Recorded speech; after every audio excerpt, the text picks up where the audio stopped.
This is a highly sensitive maneuver right here called percussive maintenance. Oh! Apple is one of the biggest companies in the world right now. There's a pretty good chance if you're watching this video on a phone, you're watching it on an Apple iPhone. Apple's market cap, as of this writing, is $3 trillion. Trillion with a T. That's an unfathomable number to my brain and is the most obvious sign of Apple's massive success since the introduction of the iMac way back in 1998. Kind of a runaway hit. But Apple doesn't always hit it out of the park with its products. The 1980s into the 1990s saw a slew of failed Apple products, most notably the Apple III and the Apple Lisa. And that's what I'm here to talk about today, the Apple Lisa. Wow, what an amazing day. Why the Lisa? Well, in 2015, my brother found and rescued an Apple Lisa from his local landfill. And after a few failed starts, I finally took it upon myself to get it up and running. All it needed was a complete recapping of its power supply at first, but there's plenty more to check through, like does its hard drive work? Is the keyboard functioning at all? How about the clunky, chunky serial mouse? Is it still in working order? But first, let's get into a little backstory of the Apple Lisa.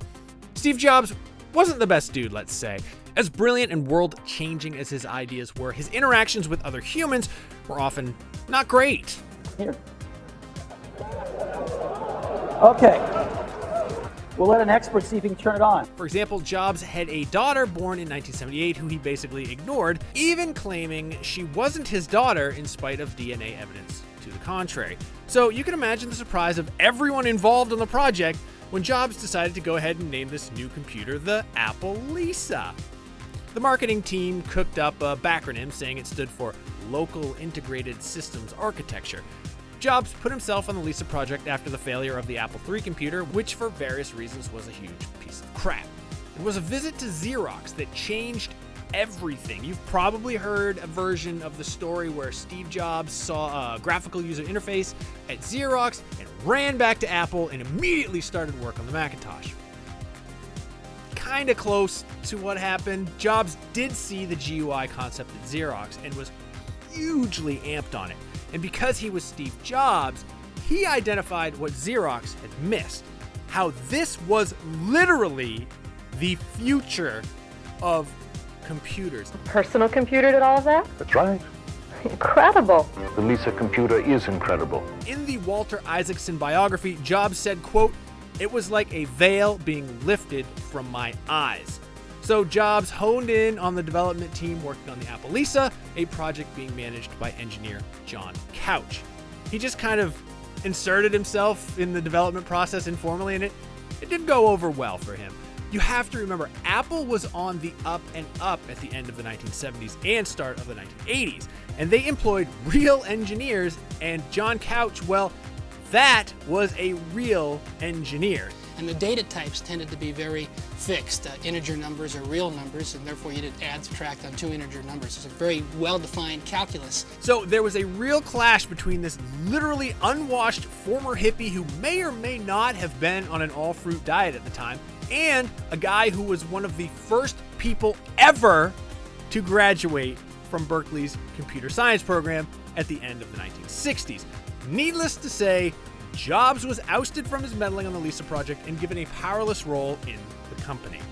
Of course, he would later use his Steve Jobs powers to begin working on the Macintosh project, and we know how that went. On January 24th, Apple Computer will introduce Macintosh. The particular Lisa I'm working on is one of the final hardware revisions. The original Lisa computer came out January 19th, 1983, with an MSRP of $9,995. The best-selling car of 1983 was the Oldsmobile Cutlass Supreme, and it started at $9,348. So even for 1983, when computers were still ridiculously expensive, that price was too much for most people, and sales never really took off.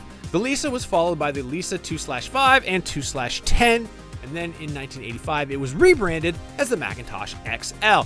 I am not 100% certain but I think the one I am working on is a Macintosh XL. It is a weird computer with a 12-inch monochrome display and an oddball 720 by 364 resolution. It also has rectangular pixels, so if you see Macintosh System 6 running on it, everything is all stretched out and skinny and it looks kind of weird. It's a little off-putting, might make you nauseous. It won't make you nauseous. The Lisa/XL was discontinued in April of 1985, a mere 3 months after its rebrand. So, can I get into the hard drive and find out whether this was an honest-to-goodness Lisa or a rebranded Lisa? Is there any hope for the keyboard at all? Let's get this chonker up on the bench and see what we can find. Okay, opening this thing it's super easy. Like, I'm actually kind of in awe of how easy it is to open this computer, which came out in 1983. There's two little levers that you sort of push down on, and there it is. And we'll put this here for safekeeping. This is where it gets a little tricky because there's a safety mechanism. There's this little micro switch right here, and I can't turn the computer on when the panel is taken off. So I need to figure out a way to depress this micro switch while I'm screwing around with the hard drive inside. Now I've got a replacement hard drive. Kind of the crux of this whole episode. But I've seen people have some success getting a little bit of life out of a hard drive by turning it on its side or adding an extra layer, turning it on its side and thwacking it with a screwdriver. So that is the first thing I'm going to do. This is another thing I really like about, I've already undone that, the Apple Lisa, is that shockingly easy to take apart. Every part of this is actually really easy to get undone. So undo this little thumb screw down here, and then the whole floppy disk and hard drive sort of carriage comes out in one fell swoop. Look at that. Isn't that beautiful? This is the Apple Lisa widget hard drive. I think it's 10 megabytes, I believe. Those were crap. That was one of the major reasons that the Lisa failed, on top of the fact that it was, massively expensive, was that the hard disk was just garbage. So, what I'm gonna try to do is wedge this micro switch closed. That sounds really bad. But it doesn't sound as bad as it did when it was sitting in there, but that is, those beeps are not good. That beep is actually saying, where the hell is the keyboard? All right, well, there's only one thing we can do. This is a highly sensitive maneuver right here called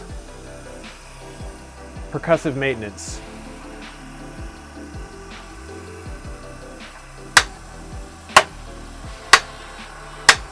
Almost a guarantee this is not going to start up off of this hard disk. So I'm gonna give it another whack. 3 whacks is what it says in the technical order. So here we go. I'm gonna try one more time.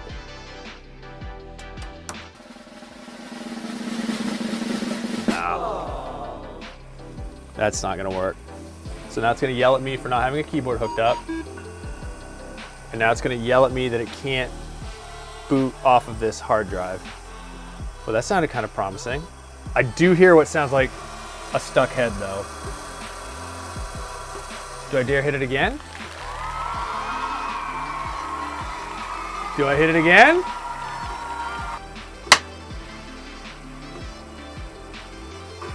Oh. Oh, I got so excited there, but it's asking me now to start up from floppy drive, which the floppy drive in this is also in really, really terrible condition. Like, I think maybe unsalvageable condition. The good news is those are just made by floppy disk manufacturers. This one here is actually a Sony. So if I wanted to, I could source a match for this, and we could actually boot it off of a floppy drive, which would be kind of rad. I'm gonna go ahead and plug in the keyboard just so it doesn't yell at us about that. But this is another, like, look at this thing. Can you see that? Can you see that? It's like I'm plugging in a set of headphones. This keyboard, by the way, doesn't work. That's the next part of the video is I have to replace, and that is gonna be an unpleasant job. Here we go. Fingers crossed, maybe we get something.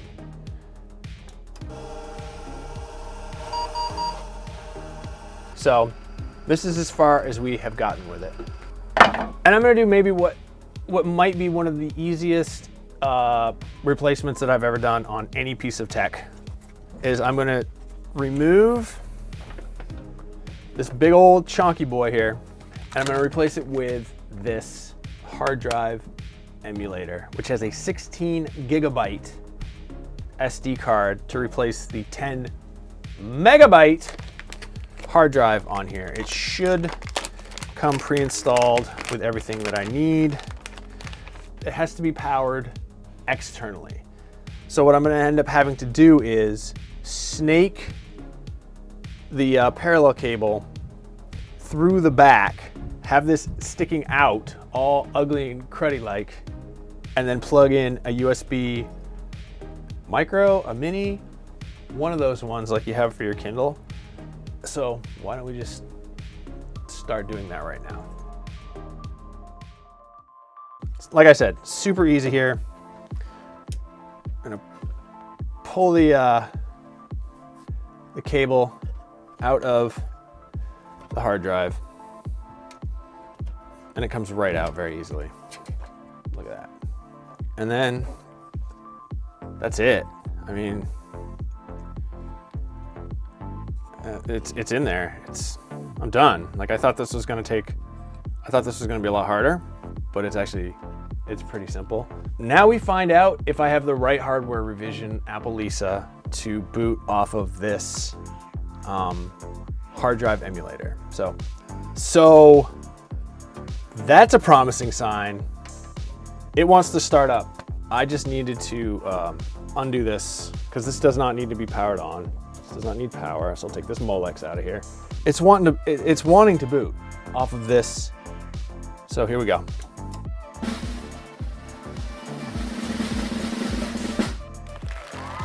Oh my God. We are in. We are in. The hard drive emulator works. Holy smokes. I can't friggin' believe that. We have a blank 10 megabyte image. We have a blank 5 megabyte image. We have a Lucid Blue. I don't know what that is.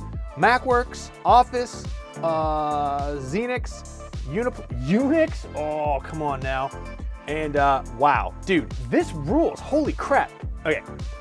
The problem is now that this is not mouse selectable. This can only be done with a keyboard, or next part of the movie. That's the next part of the video. I was hoping one key would work. That's fine. That's fine. I'm stoked. We have an emulator right now for this super rare computer. I am going to move on to the next, which means putting this back together, out of the way, so I can reconfigure, take this apart, vacuum out all the dust that's inside of it that is preventing it from making contact, and have a keyboard. And then we're gonna come back and we're gonna frig around with the Mac Lisa XL 210 thing. Here it is, the Apple Lisa keyboard. It is a chunky boy, that is for darn sure. And what's weird is it has this this kind of interesting, almost like an audio connector on it. So we're gonna take this apart, and this is actually gonna be worse. It's gonna be more work than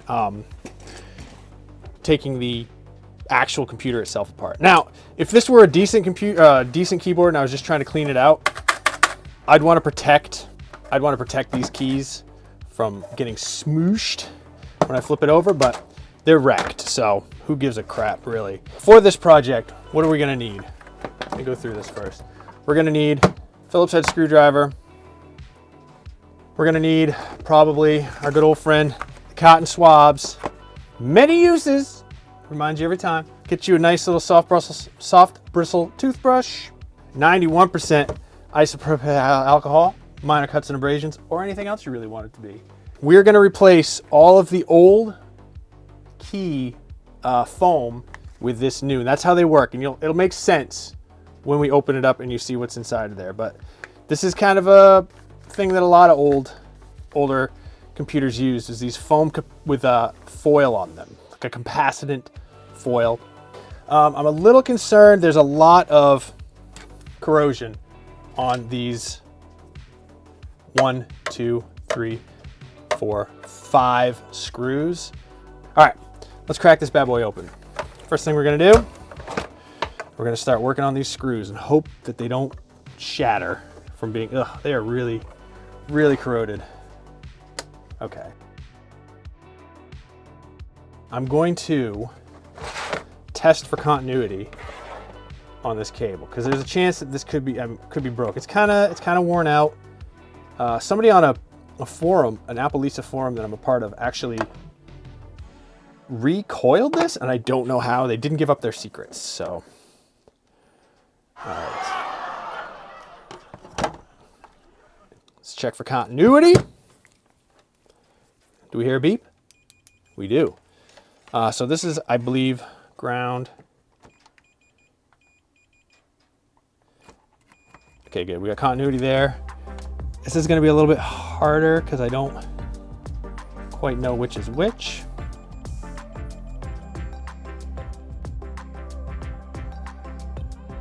Okay, we do have continuity there.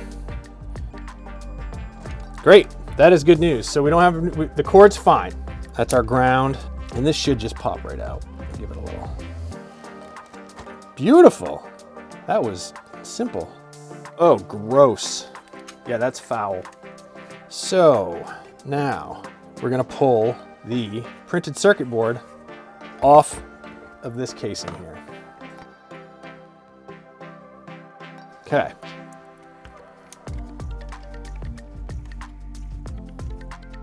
Oh, right. Now we have 10 million tiny screws that have to be removed.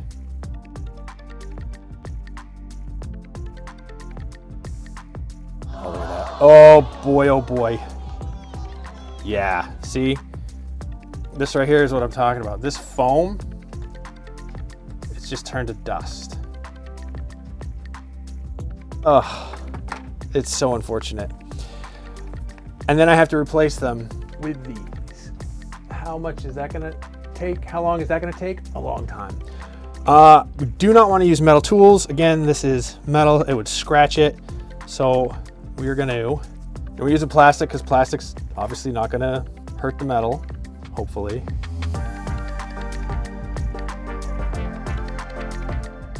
If you can just pry, get in there and just give it a little, just a little catch. Oh, there it goes, dude. This is a messy but effective technique. Look at that. They're just flying out of there like popcorn. That was awesome. That was so much easier than I thought it was going to be.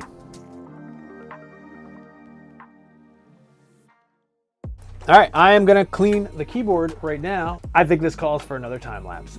Let's do it.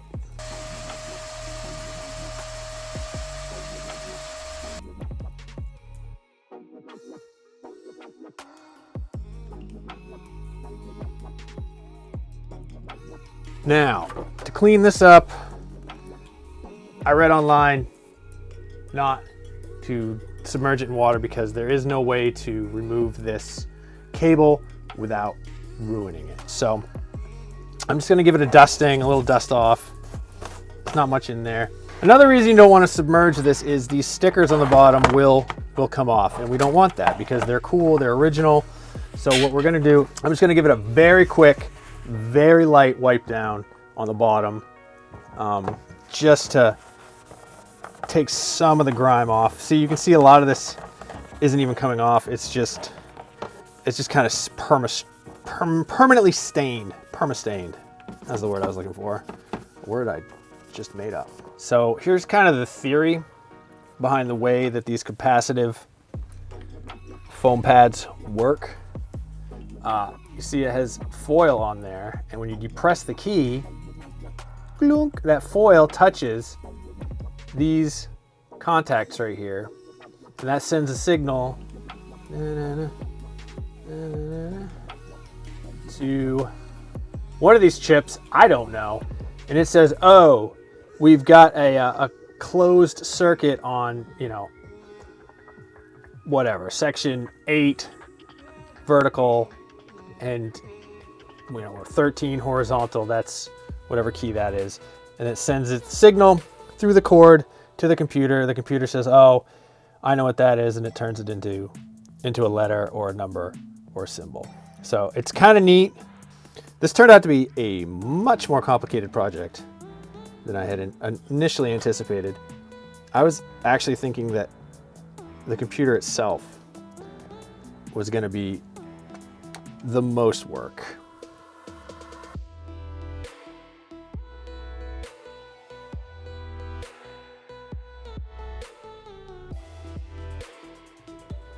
There it is. We are grounded. All right. Now the fun part. We got to get this and this all lined up. This is going to be a little tricky. Actually, not really. How pretty that is compared to how it was. Oh man. There it is. It is clean now. I'm pretty happy with the way this turned out. Now we got to test to see if it actually works. That's the next step. So we got it all together. The keyboard's back together with all those awful little foam discs. It actually wasn't that bad. It was actually kind of relaxing, a little therapeutic, almost like, I think I said it's like popping bubble wrap. We've got our mouse ready to go. We've got our hard drive emulator right here, and you can see I did not want to like drill any holes in this original case because it's original. And what I ended up doing was I didn't put any of the old parts back. I didn't put the old hard drive, I didn't put the old floppy drive back, and I just ran the cable through here. Short-term solution, but I think it's the best one. It preserves the look of the original, the aesthetic of the original without having some ugly ass hole that shouldn't be there pop through it. So this is where I'm at for now. Maybe I'll figure something else out in the future, but let's see where it leaves us. A lot quieter starting it up now without that big old hard drive in there and that fan running that was running to cool the hard drive and the floppy drive. Steve Jobs hated fans. Absolutely hated them. All right, let's see if it picks it up. We are in. We are in. So as you can see, we have 2 blank images. This is a image for like system analysis. If you need to troubleshoot something that's wrong with the hardware, which we don't now at least. MacWorks Plus, that is going to be Mac OS. Office System 3, Office System 2, Xenix, Unix, and I don't actually know what those 2 little fellas right there are, but all right, let's try Lisa Office System 3.image, and we'll boot that with the B key. And one of the complaints with the Lisa originally was that the software was terribly slow. And this is the highest release number, 3.1, and it is, it is not going fast. You gotta trust me though. When the camera wasn't rolling, I got this old computer from 1984 on the internet, kind of. I went to a BBS because that's text-based, and there's no text-based web browser on here because the web wasn't even a thing when this computer came out. It wasn't a thing when System 6 was put together. The web, the internet was there, the web was not. The web was a much later thing. Shout out to Tim Berners-Lee for opening that Pandora's box for us. It's not very exciting, unfortunately, when you don't have any software on the computer. But it is very exciting to see this, what is it, 1984? This one is a 40-year-old machine. And other than this hard drive, which was famously crappy to begin with, it works. The screen works, the keyboard works now, the mouse works. The serial port for the modem kind of used to work. It worked when I was testing it before I started rolling. Of all the stuff that I've fixed or cleaned up, I think this might be my absolute favorite. Not only because it was literally found on a landfill, but also because it is such an interesting part of computer history. This is the first commercially available machine that had this, what we now consider commonplace, it's impossible to imagine computing from the perspective of command line anymore. But when this came out, that's kind of all there was. You were typing arcane commands like a wizard into a black and white or green or amber, oh, the best, screen, and hoping your computer danced around and did what you asked it to. Then this thing came out and people were blown away. I love this computer. I actually wish it were mine. And as far as my brother is concerned, he doesn't know that I'm actually never going to be giving it back. So for even more retro tech goodness, check out the video where I clean the world's dirtiest Donkey Kong Country cartridge. And for everything else, keep it right here on IGN. The Lisa computer is incredible.